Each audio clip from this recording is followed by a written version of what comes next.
Elke chef heeft zijn beste messen. En het beste hulpmiddel voor je restaurant, dat is Odoo. Bestellingen, leveringen, zaalbediening, van reservering tot rekening. Odoo, de alles-in-één horecasoftware. Welkom bij Extra, de wekelijkse podcast van het Belang van Limburg met Cato Poelmans. Een rendezvoushotel spreekt al snel tot de verbeelding. Maar wat gebeurt er achter de muren? Eigenaars van zo'n hotels dragen geheimhouding hoog in het vaandel, maar maken ook heel wat grappige dingen mee. De uitbaters van 2 Limburgse lovehotels vertellen ons wat ze allemaal al hebben beleefd.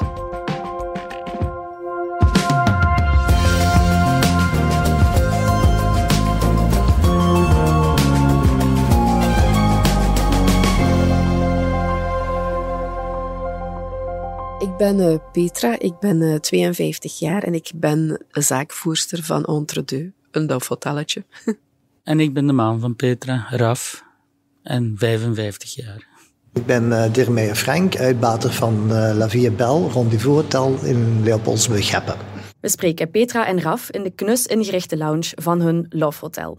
Frank baat niet alleen een lovehotel uit, maar ook een drukbezochte brasserie.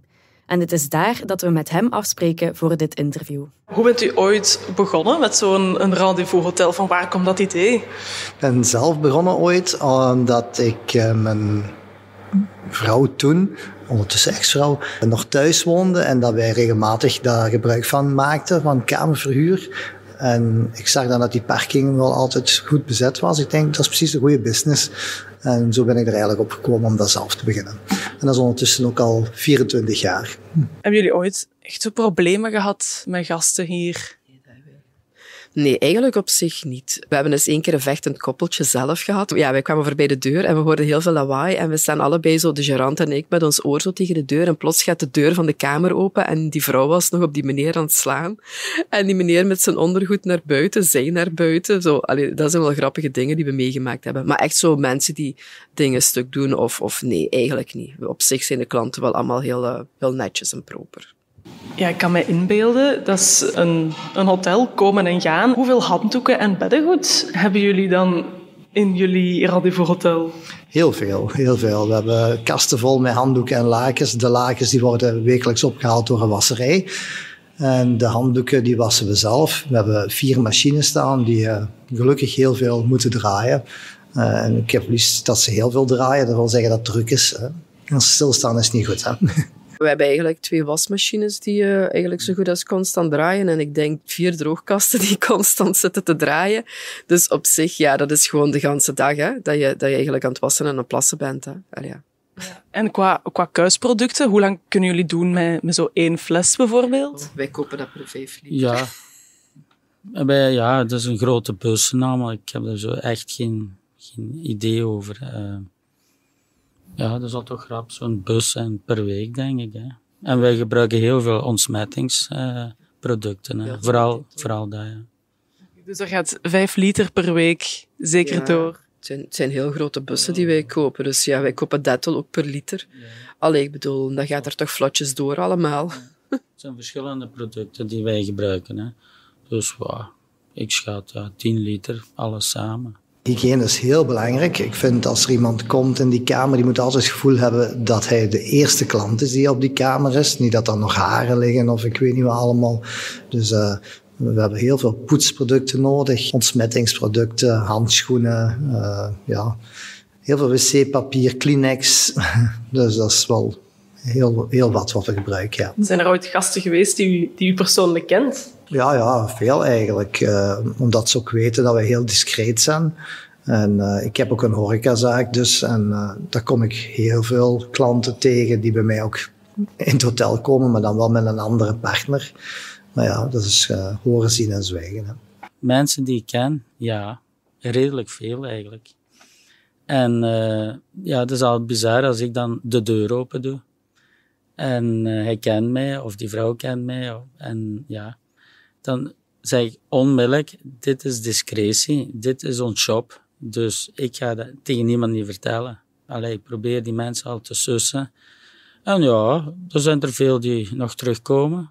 Maar er zijn er ook die niet meer durven terugkomen. Dat gebeurt dus echt. Als je dan zo'n zaak wilt runnen, dan is punt 1 discretie en punt 2 is hygiëne. Dus dat is heel belangrijk dat wij discretie bovenaan zetten. De gasten zien elkaar niet, daar zorgen wij voor. We hebben 3 in- en uitgangen, dus en we houden alles echt wel in doog voor discretie. Gasten van Love Hotels houden hun bezoek vaak geheim. Misschien wel omdat er veel vooroordelen over zijn. Dat bijvoorbeeld alleen ontrouwe mensen daar een kamer boeken, dat het enkel voor jongere mensen is, of dat er zich daar nogal wilde taferelen kunnen voordoen. Nochtans kan de reden van een bezoek tamelijk verschillen. Door de week denk ik dat het meeste vreemdgaan is. In het weekend hebben we zowel wat vaste koppeltjes, vooral jongere mensen die nog thuis wonen, die dan brengen zich... Ja, vroeger, toen ik begonnen ben, zoveel jaar geleden, gingen ze naar de videotheek, brachten ze een film mee, want we hadden dan zo'n videorecorder. En tegenwoordig kunnen ze hun gsm aansluiten op de televisie en dan kijken die Netflix, een serie of een film.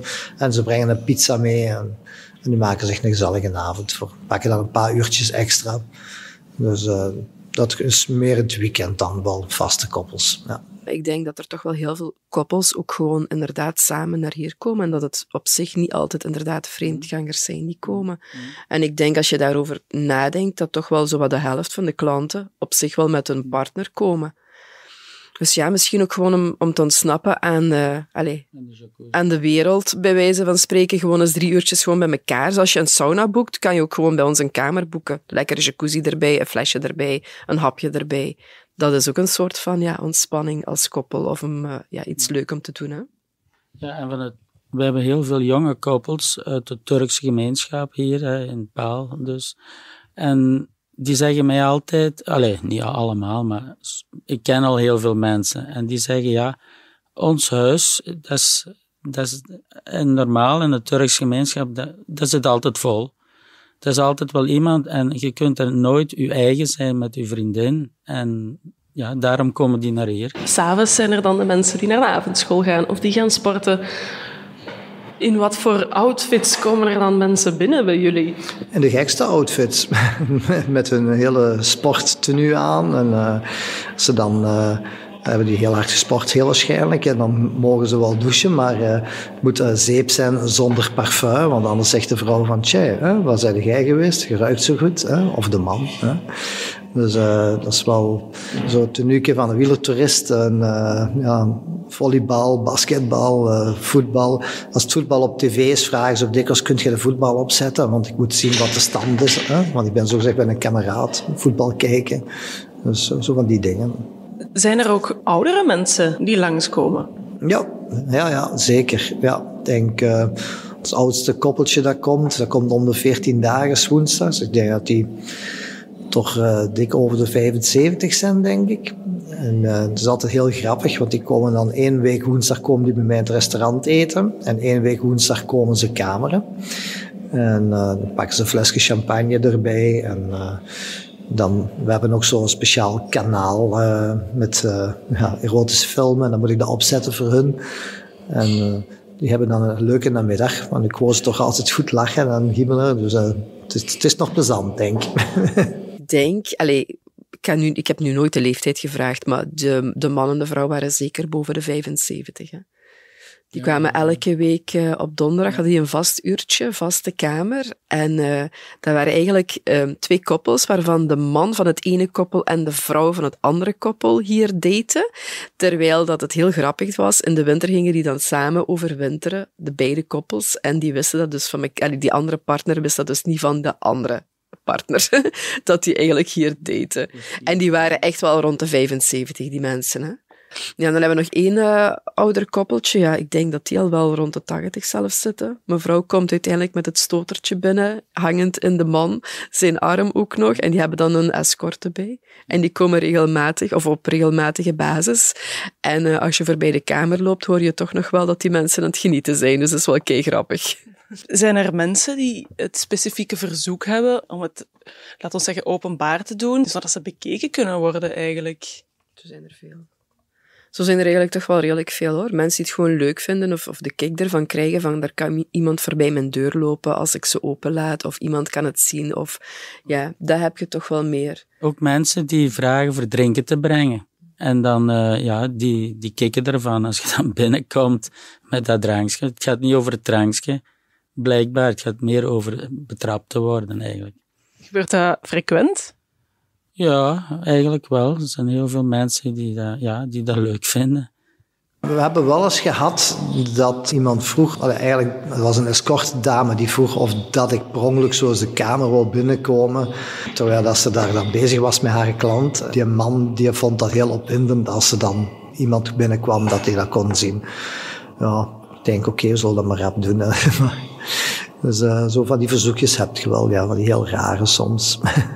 Maar u gaat wel in op zulke verzoeken? Als het niet te zot is, wel ja. Ja, er zijn wel grenzen, hè. Welke hebt u zo al afgeslaan of toch gezegd, toch niet? Om zelf mee te doen, hè, dat ze vooral geld bieden om zeggen, wil je daar niet bij komen? Of ja, voor mij is het wat minder, maar mijn vrouw bijvoorbeeld, dat ze vragen, van, zou je eventueel mee willen doen? Mijn vrouw die wil dat graag, dat ze met 3 en zo. Maar dan zeggen we nee, dank je wel. Ze bieden dan wel echt veel geld soms, maar ja, ergens is er wel een grens. Hè. In het interview in de krant vertellen jullie dat er ook wel eens gangbangs zijn in jullie lofhotel. Wat maken jullie daar allemaal bij mee? Ja, het is een heel bizar gedoe, maar dat zijn mensen die huren de lounge af. En er zijn ook swingersfeestjes in de lounge, mensen die privé afhuren. Maar iedereen heeft een fout beeld van. Dat is echt wel klasse. En echt wel mensen waar je het niet van verwacht. En die koppels, ja, soms... Overlaatst was een vrouw, die werd 50 jaar. Die heeft al haar swingersvrienden uitgenodigd. En die hebben het heel hotel bezet. Dus alle kamers waren bezet. En die hebben hier een feestje gegeven in de lounge dan. En dat gebeurt dikwijls. En dan ook mensen die... Koppels, vooral, want mannen alleen die een gangbang komen organiseren, dat laat ik niet toe. Daar hou ik niet van die situatie. Dus alleen als er koppels zijn en die willen dat doen, ja, dan is dat voor mij geen probleem. Dus dat gebeurt meer en meer tegenwoordig. Dat zijn vooral Nederlanders die dat organiseren. Die zijn toch wel ruimdenkerder, denk ik. En die maken dan reclame op red lights. Die organiseren een gangbang. Waarbij 1 vrouw met verschillende mannen op 1 kamer zit dan. Dus wij verhuren enkel de kamers. Dus wat er gebeurt met al de rest, dat is voor hun. Maar ik heb ooit al gehad dat het maximum, denk ik, waren toch dat die vrouw 18 mannen had gehad 's middags. Dus dat is wel, toch wel extreem, ja. Is er 1 verhaal waarvan u echt kan zeggen, dat is echt het allerstrafste wat ik ooit heb gezien? We hebben ook wel een paar keren al zo dat mensen zeggen van... heb je gezien dat filmpje op de tv? Of, dat is opgenomen in jullie hotel. En dan wij zo, opgenomen in ons hotel? Hoe bedoelde? Ja, en dan hadden ze de link doorgestuurd. Ja, en dat was dus... Seksfilmpje. Ja, een pornofilm opgenomen gewoon op een kamer hier. En ineens kwam ons kamer dus tevoorschijn. Ja. Zonder toestemming dan wel te verstaan. En dan hebben we ook al eens gehad dat er een videoclip is opgenomen door een Nederlandse rapper. Nu, dat was dan wel allemaal aangevraagd op voorhand. Want oké, kijk, het is niet erg dat je filmt op een camera of foto's neemt, maar meld het dan even aan de eigenaar. Het is toch wel plezant om te weten. Hè? Dus ja, zo van die dingen maak je dan ook wel mee. Het strafste verhaal dat ik eigenlijk meegemaakt heb, is op een vrijdagavond was een koppeltje aan het wachten op de parking, omdat de kamer was nog niet vrij. Ik had gezegd, als je even wacht, dan poets ik die kamer als die mensen weg zijn. En dat koppeltje vertrok, ik ben die kamer gaan poetsen. Dan ben ik naar de auto gegaan, geklopt op het venster voor te zeggen, kom maar binnen. En mee dat koppeltje aan de deur kwam, zag ik dat meisje redelijk in shock was. En ik vroeg haar, ik zeg, wat was er iets gebeurd? Kan ik u helpen? Ze zegt, ja, dat was mijn mama die hier buiten kwam. Dus dat was wel het strafste wat ik ooit meegemaakt heb, denk ik. Het plezantste. Toen moest ik wel even heel hard lachen. Maar ze had toch geen probleem om in bed te gaan liggen van haar mama. Maar er zijn veel leuke dingen dus, die we al meegemaakt hebben op al die jaren. Soms komen er 2 mannen met 1 vrouw, 2 vrouwen met 1 man, 5 mannen. Ik ben heel hard verschoten wat er allemaal kan. Ik heb al die jaren toch al heel wat gezien, ja. Dit was Extra, de wekelijkse podcast van Het Belang van Limburg. Bedankt voor het luisteren. De credits van deze podcast vind je op hbvl.be of in de HBVL Nieuws app.